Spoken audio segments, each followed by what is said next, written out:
Hi friends, బాగున్నారా అందరూ? ఛానల్ని లైక్ చేయండి, షేర్ చేయండి, సబ్స్క్రైబ్ చేయండి ప్లీజ్.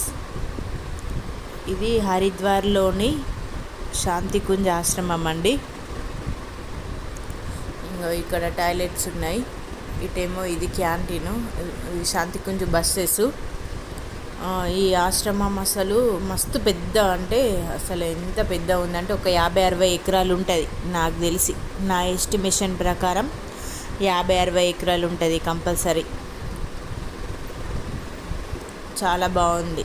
ఒక్కొక్క భవన్కి ఒక్కొక్క పేరు పెట్టిర్రు. ఇంకా ఇటు సైడ్ క్యాంటీన్ అండి, ఇట్లా వెళ్ళచ్చు. అటు సైడ్ నుండి కూడా ఉంది, ఇట్లా వెళ్ళాలి. క్యాంటీన్ ఇది పేడ్ క్యాంటీన్ అండి. అంటే ఇట్లా తక్కువ కాస్ట్ ఉన్నాయండి. ఇడ్లీ ఉంది, దోశ ఉంది, వడ ఉంది, ఈ నార్త్ ఇండియన్ బ్రేక్ఫాస్ట్ ఉంది, సౌత్ ఇండియన్ బ్రేక్ఫాస్ట్ ఉంది. ఈ ఒక ఇడ్లీ 8 రూపీస్ అట్లా ఉన్నాయి అన్నట్టు. ఇది పేడ్ క్యాంటీనే.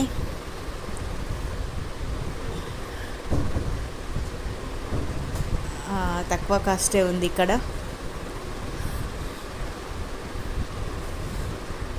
చూడుని అందరు తీసుకుంటారు. అయినా మార్నింగ్ నుండే బ్రేక్ఫాస్ట్ పెడతారు.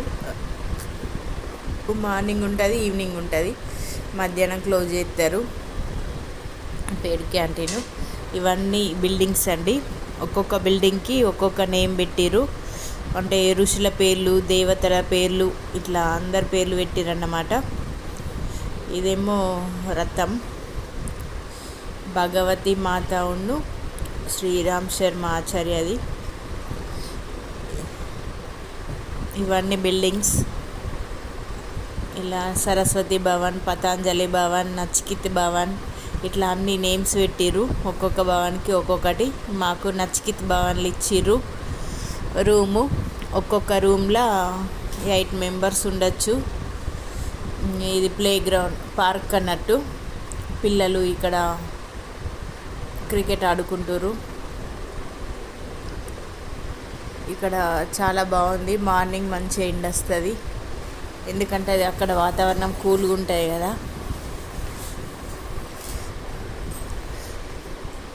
ఇది త్రివేణి వాటిక, అంటే 3 చెట్లు కలిసి ఒకటే దగ్గర ఉన్నాయన్నమాట. అందుకే దీన్ని త్రివేణి వాటిక అంటారు. ఇది బాగుంది కదా. ఇది నేను దీన్ని చూసి ఫస్ట్ కర్రలతోనే చేసిరనుకున్నా, కానీ కర్రలు కాదండి, సిమెంటే కానీ అట్లా కర్రతో చేసినట్టు, చెట్లు ఇట్లా చేసినట్టు పెట్టిరు. బాగుంది. అక్కడ ఛార్జింగ్ పెట్టుకోవడానికి కూడా పెట్టిరు. చాలా బాగుంది. ఇక్కడ యజ్ఞం కూడా చేస్తారండి. మార్నింగ్ 5:30 నుండి స్టార్ట్ అవుతుంది యజ్ఞం. గాయత్రి దేవి యజ్ఞం జరుగుతుంది. 5:30 నుండి బ్యాచెస్ వైజ్గా స్టార్ట్ చేస్తారు. ఎన్ని బ్యాచ్లు ఉంటే అన్ని బ్యాచ్లు కంప్లీట్ చేసి ఇస్తారు. ఇవన్నీ బిల్డింగ్సే అండి. అంతే 50-60 ఎకరాలు ఉంటుంది నా ఎస్టిమేషన్ ప్రకారం. ఇది ధన్వంతరి భవన్ అండి. అలోపతి, హోమియోపతి అన్నీ ఉన్నాయండి. అన్నీ ఫ్రీ అనేయండి, చూయించుకోవచ్చు ఈ హాస్పిటల్లో ఫ్రీగా. రూమ్ కూడా ఫ్రీ అనేయండి. ఒక 2-3 డేస్ ఉండొచ్చు. మినిమం 3 డేస్ అయితే కంపల్సరీ ఉండొచ్చు. అది మన ఇష్టం. మేమైతే 3 డేస్ ఉన్నాం. బిల్డింగ్స్ అయితే మస్తున్నాయి. ఇదేమో భోజనశాల అండి.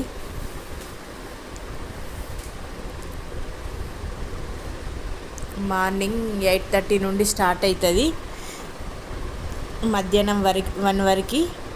మళ్ళీ ఈవినింగ్ 4:30కి స్టార్ట్ అవుతుంది, నైట్ 8 వరకు. ఫ్రీ అనే అండి. ఇది కూడా డబ్బులు ఏం తీసుకోరు, ఫ్రీ అని. చపాతీలు పెడతారు, సబ్జీ అంటే కర్రీ పెడతారు, ఒక పప్పు, రైస్. మన ఇష్టం, ఎన్నైనా తినచ్చు, ఎంతైనా తినచ్చు, మొహమాటం ఏం లేకుండా. ఇటు సైడ్ చూడండి, అదంతా భోజనశాలనే అండి, చాలా పెద్దగా ఉంది.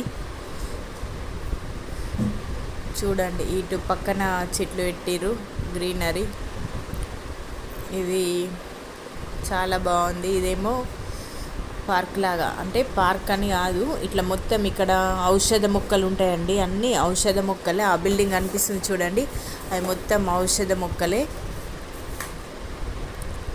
ప్రతిదీ మనకు యూజ్ అవుతుందండి. పువ్వుల మొక్కలు, ఔషధ మొక్కలు అన్నీ చాలా బాగున్నాయి. ఇవన్నీ పూల మొక్కలు. చూస్తుంటేనే అక్కడ నుండి అసలు రావాలనిపించలే, టైమే గడిచిపోయింది. ఎంత బాగున్నాయో చూడండి. బంతి పూలు, చామంతి పూలు, గులాబీలు, అన్నీ ఎవ్రీథింగ్, ప్రతి ఒక్క మొక్కు ఉంది, ఏదో ఒకటి మిస్. ఇదేమో అక్యూపిరైజర్ ప్రాత్ అండి, ఇక్కడ మనం వాకింగ్ చేసుకోవచ్చు, మంచిగా బ్లడ్ సర్క్యులేషన్ మంచిగా అవుతుంది మనకి. ఇటు సైడ్ కూడా మొక్కలే అండి, చూడండి ఎలా ఉన్నాయో, చాలా బాగున్నాయండి, చాలా బాగున్నాయి చెట్లన్నీ.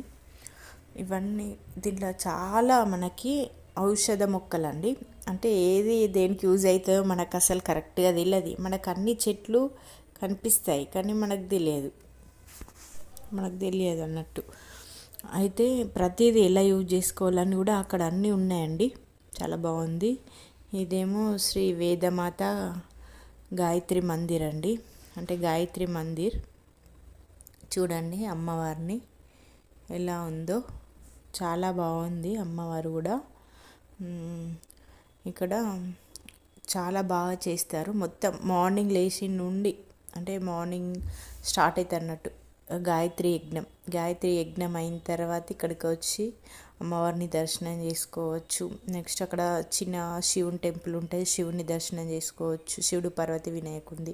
నెక్స్ట్ చిన్న హనుమాన్ టెంపుల్ ఉంటుంది, అది కూడా దర్శనం చేసుకోవచ్చు. ఇట్లా అన్ని మార్నింగ్ యజ్ఞం అయిన తర్వాత ఇవన్నీ దర్శనం చేసుకోవచ్చండి.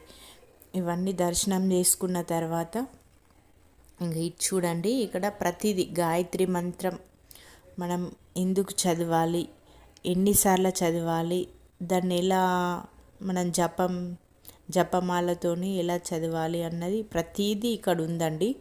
అక్కడ చాలా బాగా అనిపించింది చూస్తేనే. అటు సైడ్ వెళ్తేనేమో అఖండ దీపం అండి, అంటే అఖండ దీపం అంటే మీ అందరికీ తెలుసు కదండి, ఎప్పుడు వెలుగుతూనే ఉంటుంది అఖండ దీపం.